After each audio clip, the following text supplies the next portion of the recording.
আজ আপনাদের বনে ইসরায়েলের সময়কার এক অসাধারণ গল্প বলবো।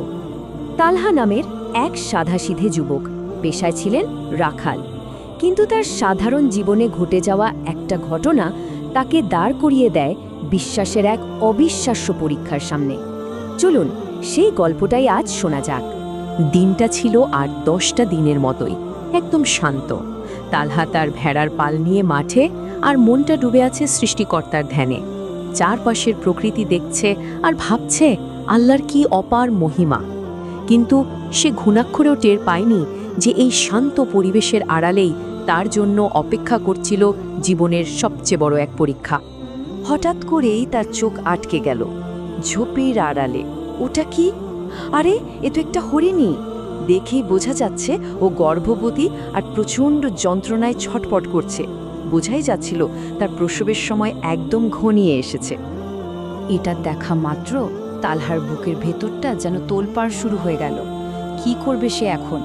একদিকে তার দায়িত্ব, মানে ভেড়ার পালকে নিরাপদে গ্রামে ফিরিয়ে নিয়ে যেতে হবে। অন্যদিকে ওই অবলা প্রাণীটার করুণ চাহনি তার মনটাকে একেবারে নাড়িয়ে দিচ্ছিল। হরিণীটার চোখে মুখে এমন একটা আকুতি ছিল যা দেখে মুখ ফিরিয়ে নেওয়া প্রায় অসম্ভব ছিল। শেষমেশ তার ভেতরের বিশ্বাসটাই জিতে গেল। সে নিজেকেই প্রশ্ন করল, এই প্রাণীটাও তো আল্লাহরই সৃষ্টি, তাই না? এর কষ্ট দেখে আমি যদি চলে যাই, তাহলে শেষ বিচারের দিনে আল্লাহকে কি জবাব দেব? ব্যাস, এই ভাবনাই যথেষ্ট ছিল। সে তার ভেড়াগুলোকে একটা গাছের নিচে রেখে খুব সাবধানে পা টিপে টিপে হরিণীটার দিকে এগোতে লাগলো। তার মনে কিন্তু একটা ভয়ও কাজ করছিল। যদি হরিণীটা তাকে দেখে ভয় পেয়ে দৌড় দেয়, তাহলে তো ওর কষ্ট আরও বাড়বে। কিন্তু হলো ঠিক তাই। সে যত এগোচ্ছিল, হরিণীটার ছটপটানিও যেন ততই বেড়ে যাচ্ছিল। তালহা যখন প্রায় হরিণীটার কাছে পৌঁছেই গেছে, ঠিক সেই মুহূর্তে অবিশ্বাস্য একটা কাণ্ড ঘটল। হরিণীটা তার শরীরের সব শক্তি এক করে পাশের একটা গভীর অন্ধকার খাদে দিল ঝাঁপ। তালহা তো একেবারে তার মনে হলো যেন পায়ের তলার মাটিটাই সরে গেছে। সাথে সাথে তালহার মনটা দুঃখে আর অপরাধ বোধে ভরে গেল। সে নিজেকেই দোষ দিতে লাগলো, হায় আল্লাহ, আমি কি করলাম? আমার জন্যই কি প্রাণীটা ভয় পেয়ে এমন করলো? ততক্ষণে চারদিকে অন্ধকারও নেমে আসছে, কিন্তু সে যেন নড়তেও পারছিল না। পা দুটো যেন মাটিতে গেঁথে গিয়েছিল। যখন সে পুরোপুরি হতাশ হয়ে ভাবছে যে ফিরেই যাবে, ঠিক তখনই তার ভেতর থেকে ঈমানের একটা জোর আওয়াজ এলো, যেন তার অন্তরটাই তাকে ধমকে বলছে, তালহা, থামো। তুমি তো নিজের চোখে দেখোনি ওর কি হয়েছে। এখনই আল্লাহর রহমত থেকে নিরাশ হয়ে যাচ্ছ? হতেই তো পারে যিনি এই বিশাল পৃথিবীর মালিক, তিনি তার এই নিরীহ সৃষ্টির জন্য অন্য কিছু ভেবে রেখেছেন।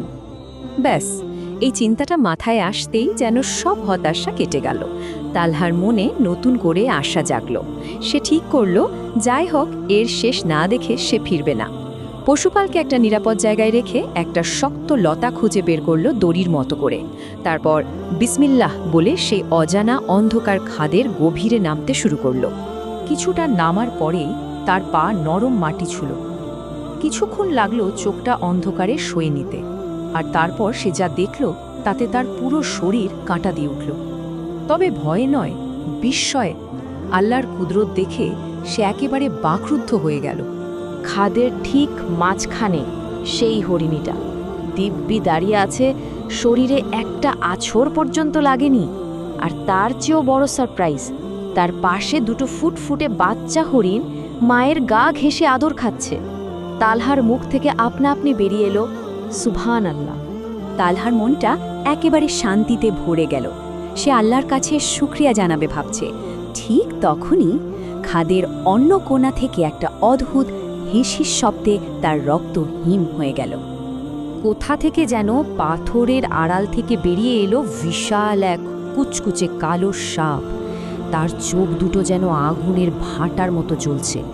সাপটা ধীরে ধীরে ওই অসহায় বাচ্চা দুটোর দিকে এগিয়ে আসছে। এবার পুরো ব্যাপারটা তালহার কাছে পরিষ্কার হলো। হরিণীটা শুধু প্রসব যন্ত্রণায় নয়, আসলে এই ভয়ঙ্কর সাপের হাত থেকে বাঁচার জন্যই মরিয়া হয়ে উঠেছিল। তালহা একেবারে অসহায় হয়ে পড়ল। কি করবে সে? চারপাশে তাকালো, কিন্তু আত্মরক্ষার জন্য একটা লাঠিও নেই। আর এই বিশাল সাপের সাথে খালি হাতে লড়তে যাওয়া মানে তো নিশ্চিত মৃত্যু। ঠিক তখনই সে বুঝতে পারল, এটাই তার আসল পরীক্ষা। আল্লাহ তাকে এখানে এমনি এমনি পাঠাননি। এই মুহূর্তে তার নিজের শক্তি, বুদ্ধি, সাহস কোনো কিছুরই কোনো দাম নেই। এটা ছিল তার ঈমানের পরীক্ষা। যখন সব পথ বন্ধ, তখন তালহা তার শেষ এবং সবচেয়ে শক্তিশালী অস্ত্রের সাহায্য নিল, আর সেটা হলো দোয়া। সেই অন্ধকার খাদে সে হাঁটু গেড়ে বসে পড়ল, 2 হাত আকাশের দিকে তুলে ধরে কাঁদতে কাঁদতে বলতে লাগলো, হে আরশের মালিক, আমি দুর্বল, আমি অসহায়, তুমি ছাড়া তো আর কেউ নেই। তোমার এই দুর্বল সৃষ্টিগুলোর উপর দয়া করো, তাদের বাঁচাও। বিশ্বাস করা কঠিন, কিন্তু তার দোয়া শেষ হওয়ার আগে আরও একটা অলৌকিক ঘটনা ঘটল। খাদের ওপর থেকে বিশাল একটা পাথর খসে পড়ল, আর একদম চোখের পলকে সোজা গিয়ে পড়ল সাপটার মাথার ওপর। এক মুহূর্তে সব শেষ। সাপটার বিশাল দেহটা মাটিতে নিথর হয়ে পড়ে রইল।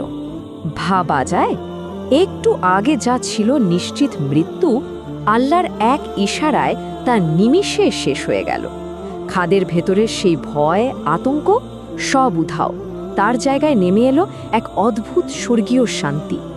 তালহার মনটা কৃতজ্ঞতায় এমনভাবে ভরে উঠল যে সে সঙ্গে সঙ্গে মাটিতে সিজদায় লুটিয়ে পড়ল। সিজদা থেকে মাথা তোলার পর সে দেখল মা হরিণীটা একদম তার কাছে চলে এসেছে। তার চোখে এখন আর কোনো ভয় নেই, আছে শুধু অগাধ বিশ্বাস আর কৃতজ্ঞতা। সে তালহার হাতে পায়ে আলতো করে মুখ ঘষতে লাগল। ওই অবলা প্রাণীটার ভালোবাসা পেয়ে তালহার মনে হলো পৃথিবীর কোনো ধন সম্পদের সাথেই এই মুহূর্তটার তুলনা হয় না। তো যখন তার ফিরে যাওয়ার পালা, হরিণীটা তাকে যেতে দিল না। সে তালহার পোশাকের কোণাটা মুখে ধরে আলতো করে টানতে লাগল, যেন ইশারা করছে, আমার সাথে এসো।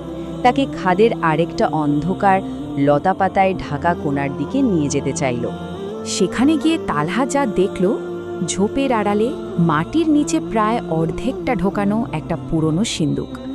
কাপা কাপা হাতে সে যখন সিন্দুকটা খুলল, তার চোখ একেবারে ধাঁধিয়ে গেল। সিন্দুকটা কানায় কানায় ভরা সোনা, হিরে, জহরাত আর দামি দামি রত্নে। তালহা সাথে সাথে বুঝে গেল এটা তার দয়া আর বিশ্বাসের জন্য আল্লাহর পক্ষ থেকে এক বিশাল পুরস্কার। কিন্তু তালহা কি করল জানেন? সে ঠিক করল এই বিশাল সম্পদের এক বিন্দুও সে নিজের জন্য রাখবে না।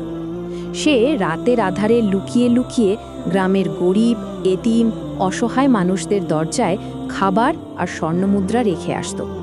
কেউ টেরও পেত না কে এই কাজ করছে। আর দেখতে দেখতে পুরো গ্রামটার অবস্থায় বদলে গেল। অভাব অনটন দূর হয়ে গেল। অথচ তালহা নিজে কিন্তু আগের মতোই সেই সাধারণ রাখালি রয়ে গেল, থাকতো তার ছোট্ট কুঁড়ে ঘরে।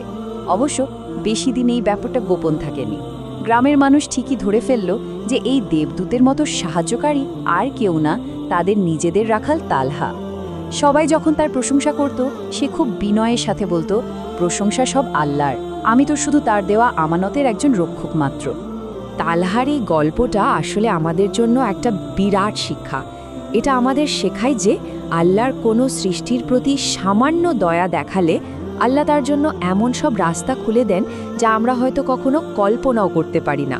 আচ্ছা ভাবুন তো, একটা নিরীহ প্রাণীর প্রতি দেখানো দয়ার আসল পুরস্কার কি হতে পারে?